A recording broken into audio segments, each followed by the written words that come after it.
लाडो चिड़िया पेट से थी और जल्द ही अंडे देने वाली थी। वो अनाज की तलाश में जंगल में घूम रही थी। थोड़ी दूर आने पर उसे एक अनाज का खेत दिखाई दिया। अरे वाह, कितनी अच्छी खेती है। मैं अब हर रोज यहीं से अनाज लेकर घर जाऊंगी। कल आते समय मैं कालू भैया को भी साथ लेकर आऊंगी। तभी उसके पेट में दर्द होने लगा। अरे बाप रे, ये क्या हो रहा है? मेरे पेट में अचानक से दर्द कैसे शुरू हो गया? डॉक्टर चाची ने तो 8 दिन बाद का समय दिया था। मुझे जल्दी से घर जाना होगा। लाडो अपने घर की तरफ निकल पड़ती है। थोड़ी दूर आने पर लाडो का पेट और ज्यादा दर्द करने लगता है। अरे, शायद मैं घर तक नहीं जा पाऊंगी। मुझे यही कहीं पर अच्छी जगह की खोज करनी पड़ेगी। लाडो दर्द में थी, इसीलिए वो आसपास अच्छी जगह की खोज करने लगी। थोड़ी दूर खोज करने पर लाडो को एक पेड़ पर खाली घोंसला दिखाई दिया। हाँ, ये घोंसला ठीक रहेगा। शायद इस घोंसले में कोई नहीं रहता।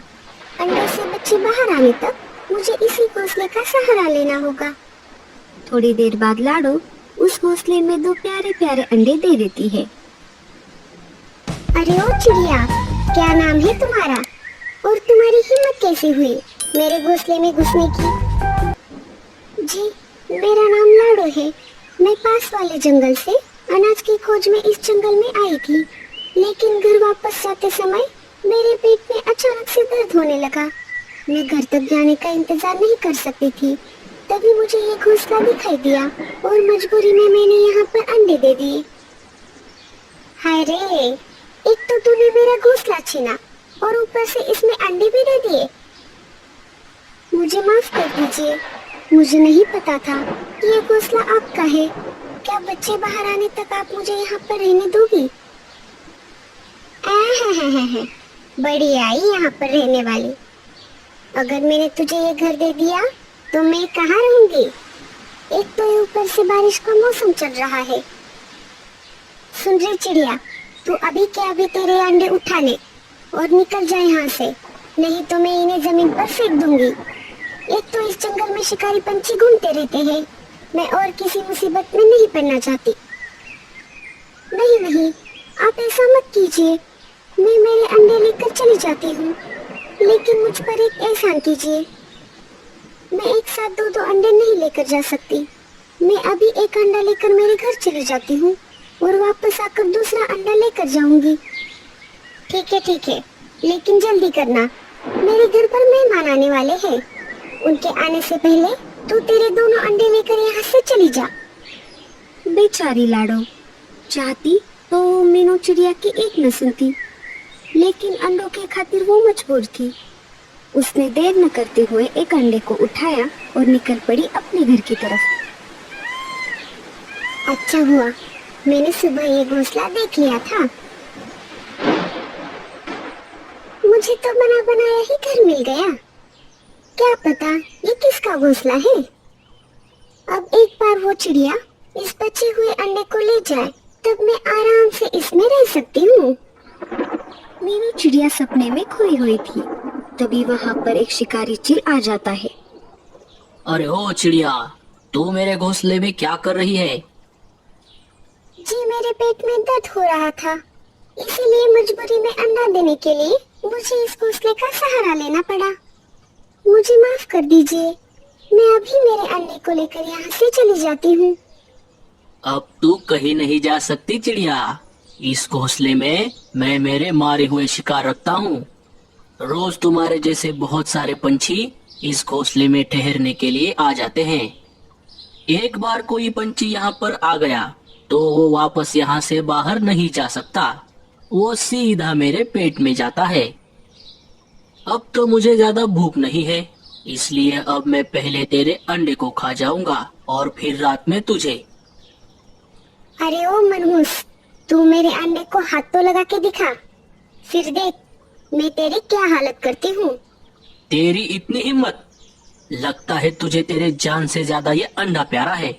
रुक, मैं तुझे अभी बताता हूँ। शिकारी चील मीनू चिड़िया पर हमला बोल देता है। चील ने मीनू को अपने पंजों से घायल कर दिया और वो अंडा लेकर वहां से चला गया। इधर चील अंडा लेकर जा रहा था, तभी उसे सामने से एक दूसरा चील उसकी तरफ आते हुए दिखाई दिया। अरे, ये बिन बुलाया मेहमान मेरी तरफ क्यों आ रहा है? मुझे ये अंडा कहीं पर छुपाना होगा, नहीं तो ये इसमें हिस्सा मांग लेगा। चील अपना रास्ता मोड़ लेता है और उस अंडे को अपने दूसरे अड्डे पर लेकर जाता है। वो उस अंडे को वहां पर रख देता है। शिकारी चील वहां से चला जाता है। चाहती तो मीनू उस अंडे को आराम से उस शिकारी चील को खाने देती, लेकिन आखिर वो भी एक चिड़िया थी। उस समय उसे अपनी जान से ज्यादा उस अंडे की चिंता होने लगी।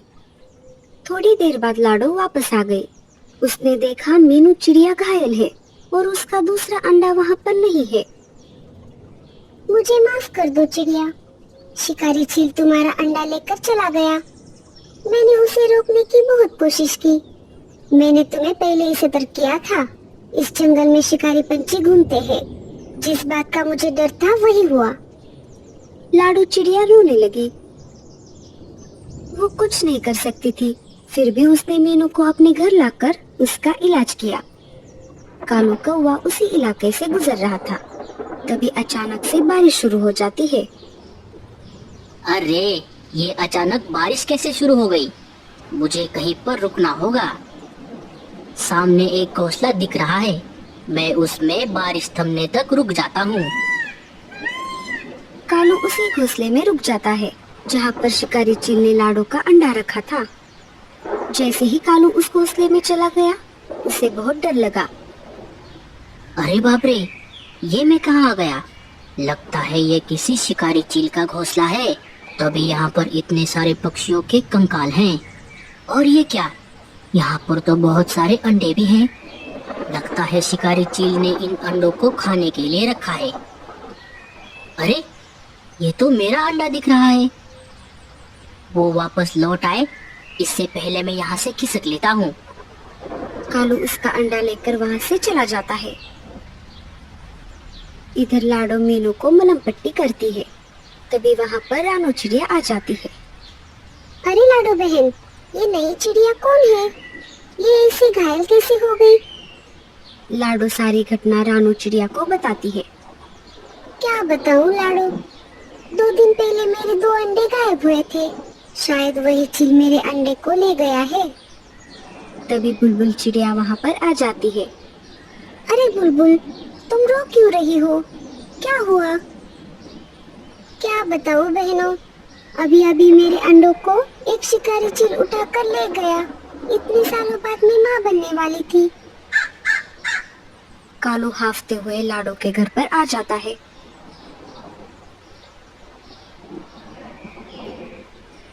अरे कालू भैया, क्या हुआ?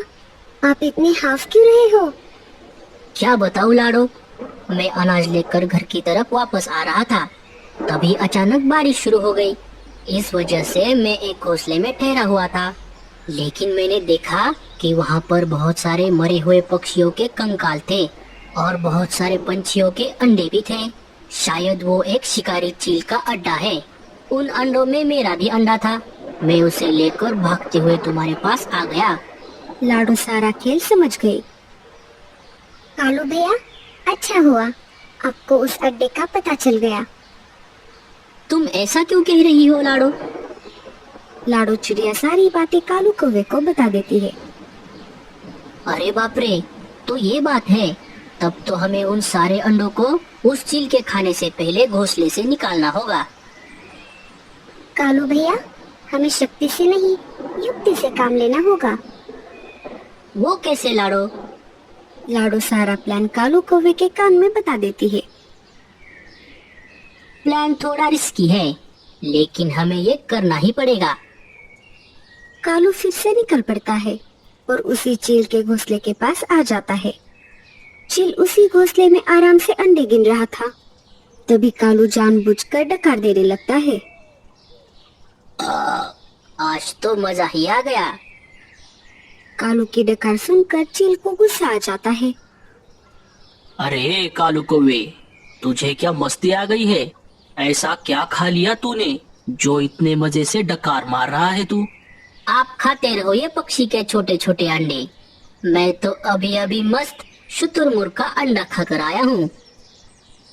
क्या क्या कहा? शुतुरमुर्ग के अंडे कहाँ पर मिले तुझे? यही पास में ही है। उन अंडों की माँ मर गई है, अब वो अंडे ऐसे ही पड़े हैं। मेरा तो एक अंडे में ही पेट भर गया। क्या तू मुझे उन अंडों तक लेकर जा सकता है? ले तो मैं जाऊंगा, लेकिन बदले में मुझे क्या मिलेगा? उन अंडों के बदले तू ये सारे अंडे ले जा। अच्छा ठीक है, आओ मेरे पीछे पीछे। कालू चील को लेकर निकल पड़ता है। चील के जाते ही लाडो, रानो और बुलबुल चिड़िया चील के अड्डे से सारे अंडे उठाकर लाडो के घर पर इकट्ठा हो जाती है। वो देखिए, वहाँ पर है शुतुरमुर्ग के अंडे। अब मैं चलता हूँ, मुझे घर जाना है। ठीक है। शिकारी चील उस अंडे को खाने लगता है। वो उस अंडे को चोंच मारता है। अरे ये अंडा टूटता क्यों नहीं? शुतुरमुर्ग का है ना, तो थोड़ा जोर से चोंच मारनी पड़ेगी। ऐसा सोचकर चील ने उस अंडे को जोर से चोंच मारी। जैसे ही शिकारी चील उस अंडे पर जोर से अपनी चोंच मारता है, उसकी चोंच टूट जाती है। अरे मर गया रे, ये कैसे अंडे हैं? बारिश और तेज हो जाती है और कालू कौवे ने जो नकली अंडे बनाए थे उस पर से सारा रंग निकल गया। अरे ये तो पत्थर के अंडे हैं। उस कल मुहे कालू ने फंसाया मुझे। कालू कौवे, मैं तुझे नहीं छोड़ूंगा। इधर लाडो चिड़िया को अपना खोया हुआ अंडा मिल जाता है। रानो और बुलबुल को भी अपने अपने अंडे मिल जाते हैं। अब जो भी अंडे बचे हुए थे, मीनू उनको पालने की जिम्मेदारी ले लेती है और सारे हंसी खुशी रहने लगते हैं।